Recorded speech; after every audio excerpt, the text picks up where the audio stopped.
Student, देखिए class 4 chapter number 12 well.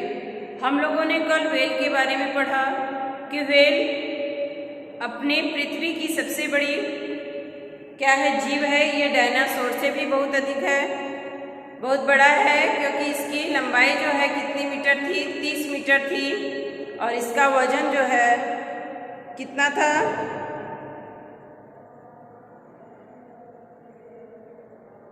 150 ton के बराबर।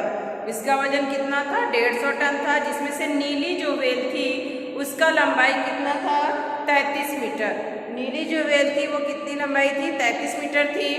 और इसमें दो प्रकार की वेल थी, कौन कौन थी, बैलीन और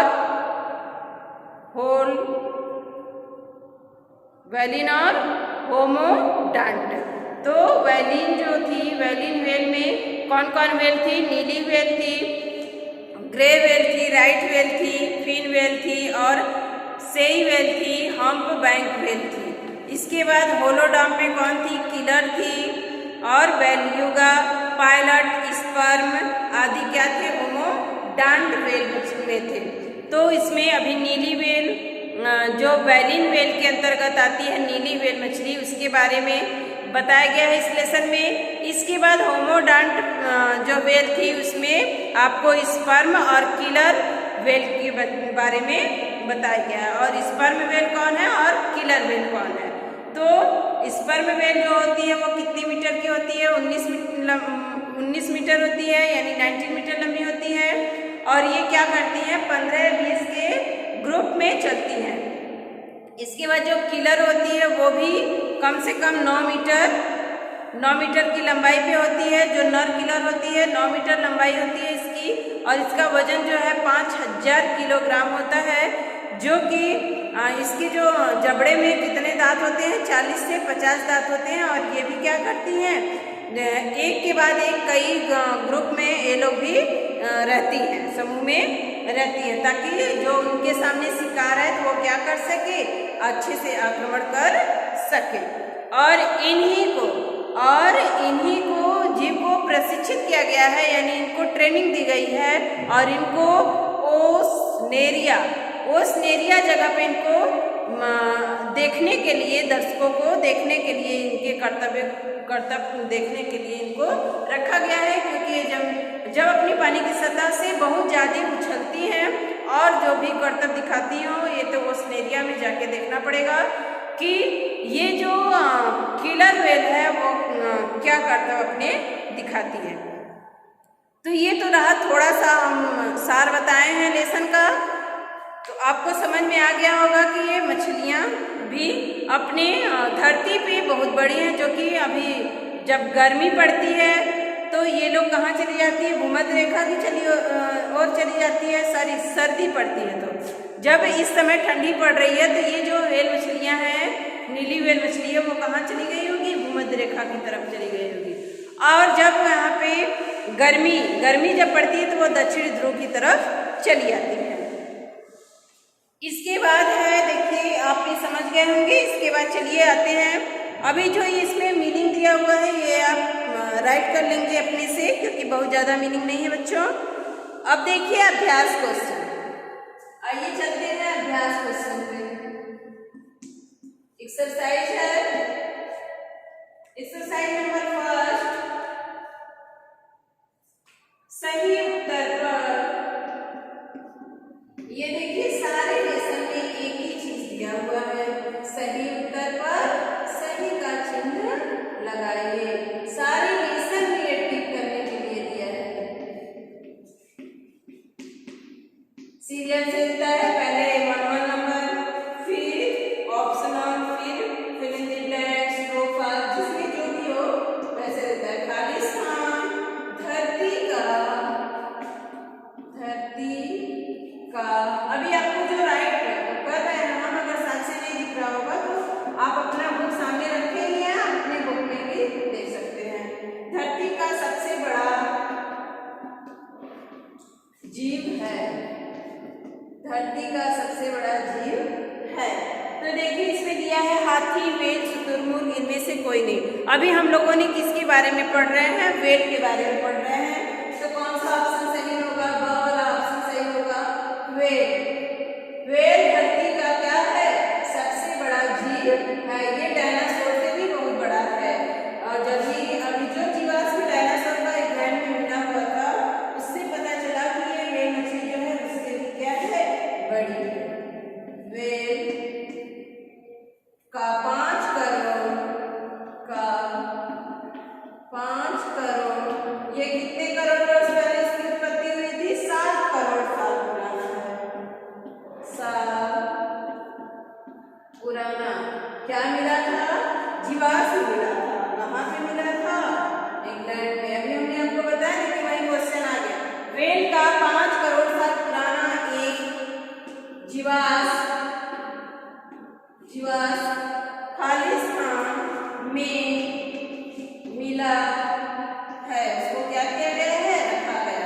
10।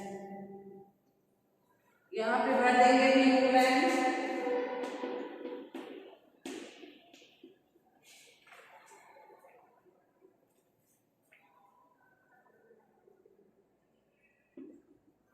ये अब वे मुख्यतः खालिस्तान प्रकार की होती है। अभी हमने आपको बताया कि वे कितनी प्रकार की होती है, 2 प्रकार की होती है। कौन कौन? वैलिन और होमोडाइट। तो कितने प्रकार की होती है? 2। कौन सा ऑप्शन सही है? अ वाला ऑप्शन सही है। आप इसको राइट कर लीजिए, यहाँ 2 भर लीजिए। चलिए आप इसको राइट कर लीजिए बच्चों। इसके बाद आगे चलते हैं।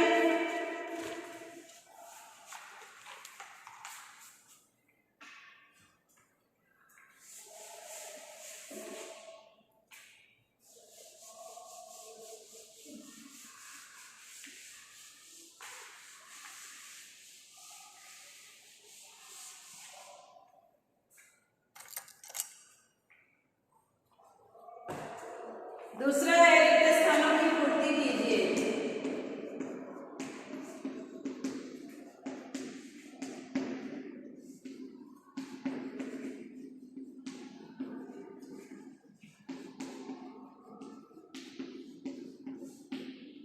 रिक्त स्थानों की पूर्ति कीजिए। क है नर किलर वे खालिस्तान मीटर की लंबाई को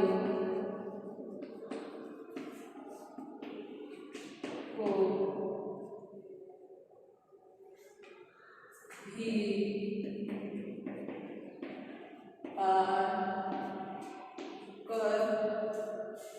पार कर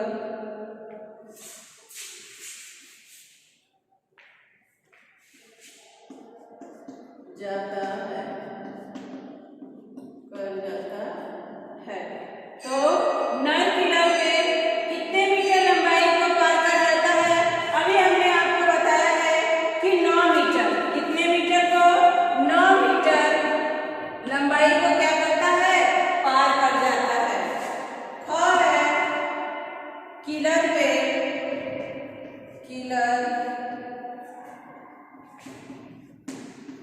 वे का वजन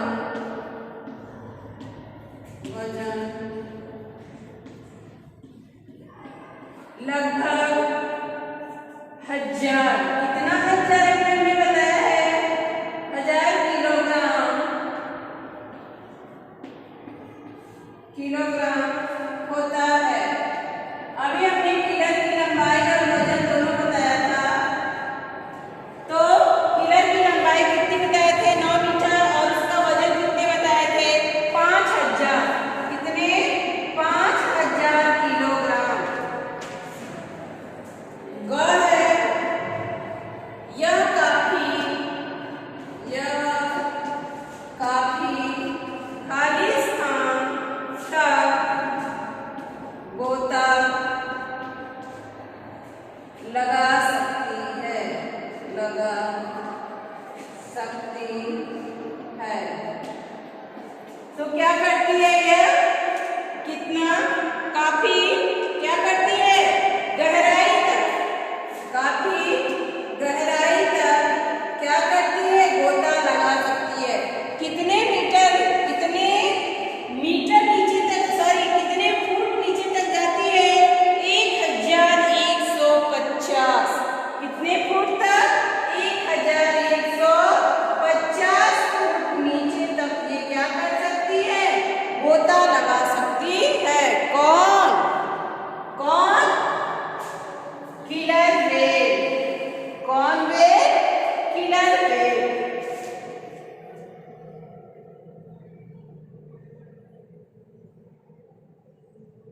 सॉरी किलर वेल नहीं, स्पर्म वेल।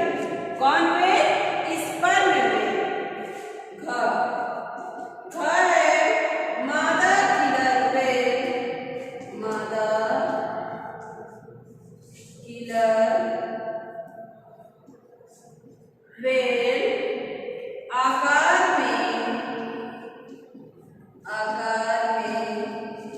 क्या होते हैं? नर से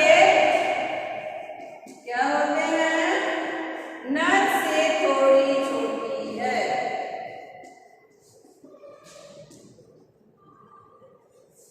मादा किलर वेल, यहाँ पे देखिए दिया है मादा किलर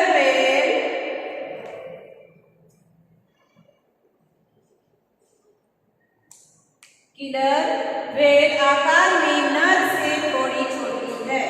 क्या है? नर से थोड़ी छोटी है या कम है, तो यहाँ पे नर भर लेंगे। आप इसको ऐड कर लीजिए बच्चों। नर किलर वेल 9 मीटर की लंबाई को भी पार कर जाता है। किलर वेल का वजन लगभग 5000 किलोग्राम होता है। यह काफी गहराई तक गोता लगा सकती है। मादा किलर वेल आकार में नर से थोड़ी छोटी है। ये रहे रिक्त स्थान, आप इसको राइट कर लीजिए। इसके बाद है क्वेश्चन आंसर। इसके बाद है क्वेश्चन आंसर, राइट कर लिए होंगे आप।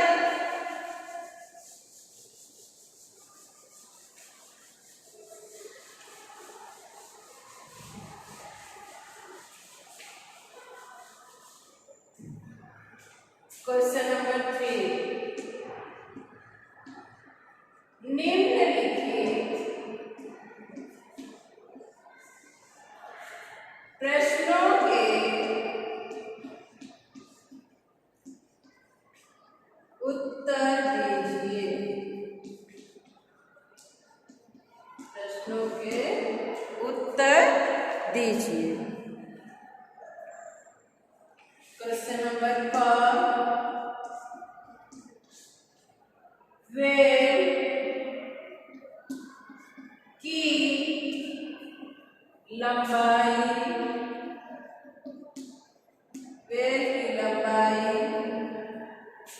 और भार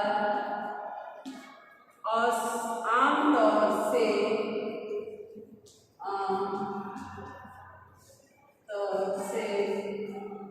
कितना होता है? कितना होता है? आमतौर से कितना होता है? आंसर,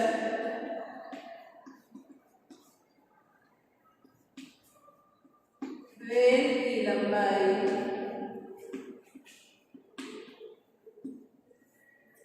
लगभग 33 मीटर। यही है ना? वेल की लंबाई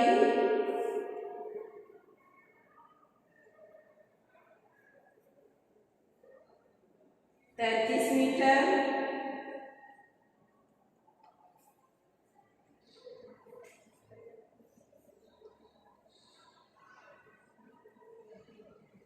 और भार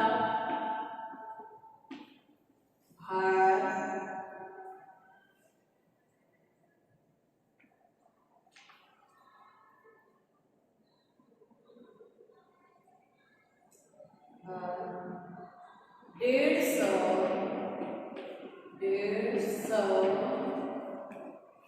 टन के बराबर होता है। ये आप ऐड कर लीजिए।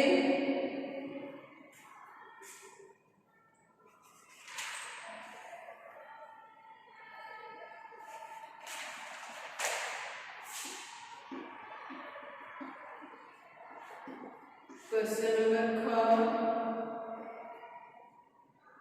स्पर्म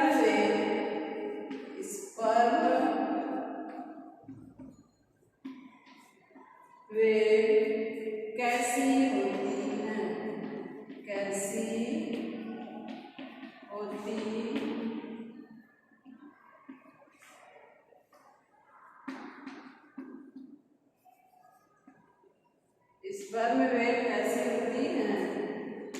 आंसर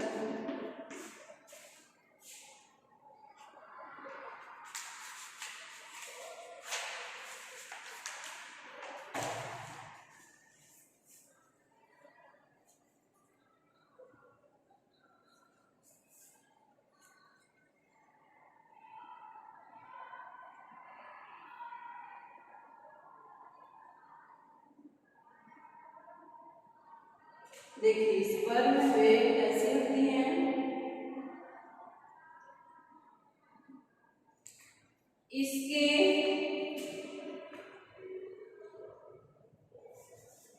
स्पर्म वेल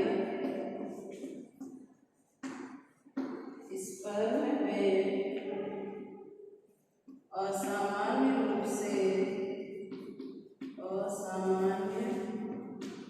रूप से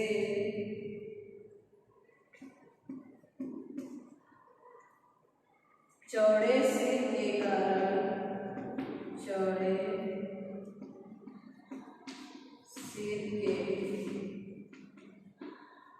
कारण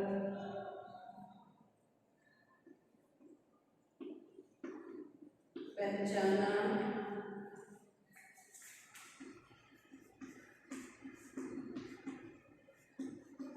है। इसकी पीठ पर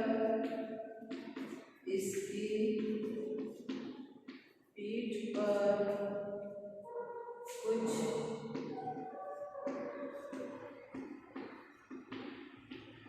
कुबर भी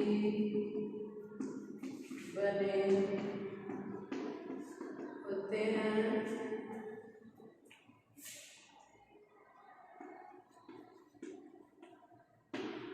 निचले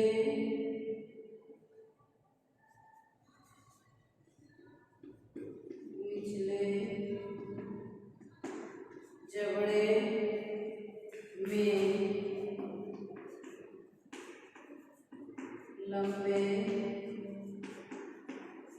और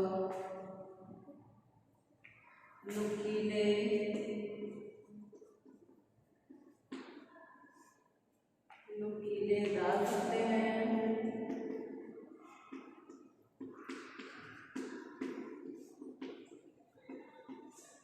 नुकीले दांत होते हैं।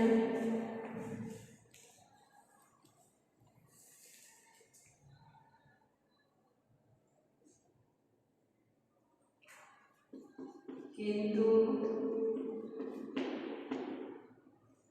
ऊपरी जबड़े में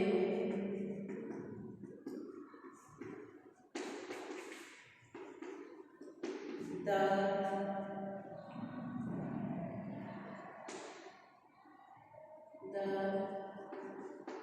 नहीं होते हैं।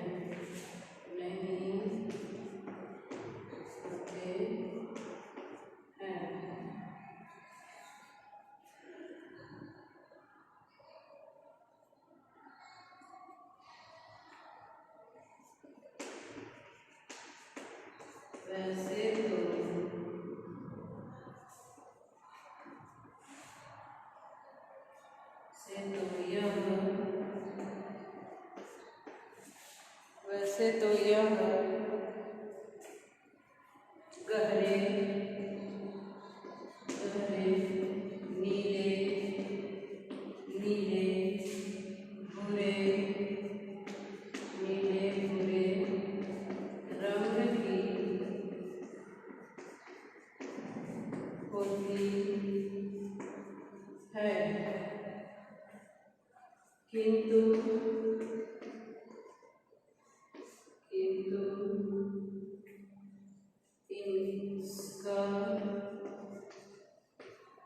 इसका निचला इसका ऊपर लिख दिए बच्चों, नीचे नहीं समझ में आएगा।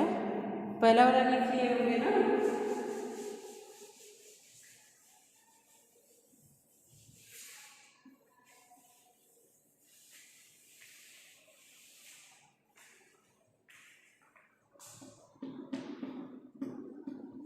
निचला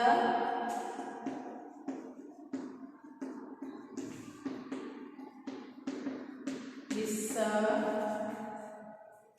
निचला हिस्सा हमेशा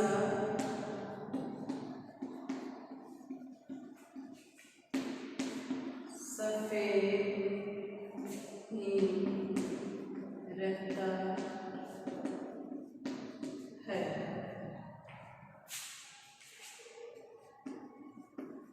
नर स्पर्म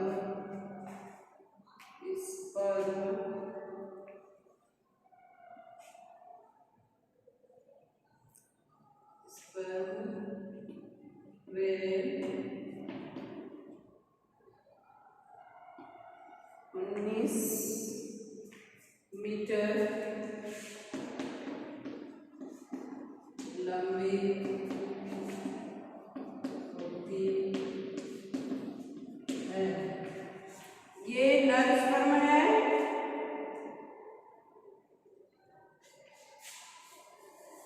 लंबी हो सकती है। मादा स्पर्म वेल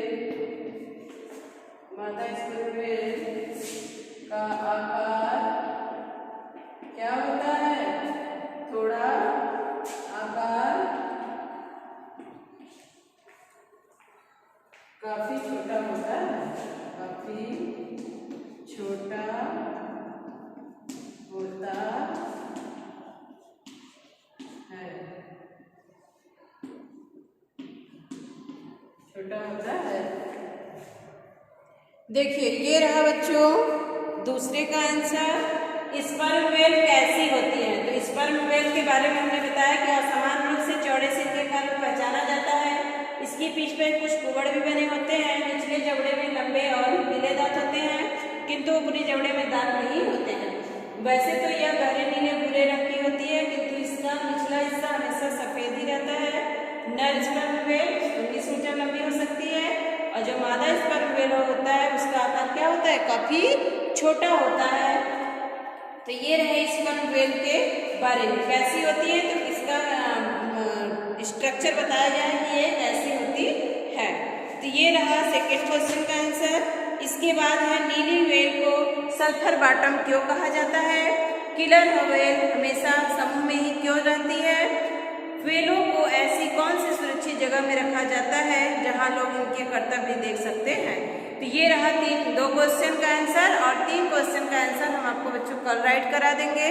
आज तक के लिए इतना ही। Bye bye, take care.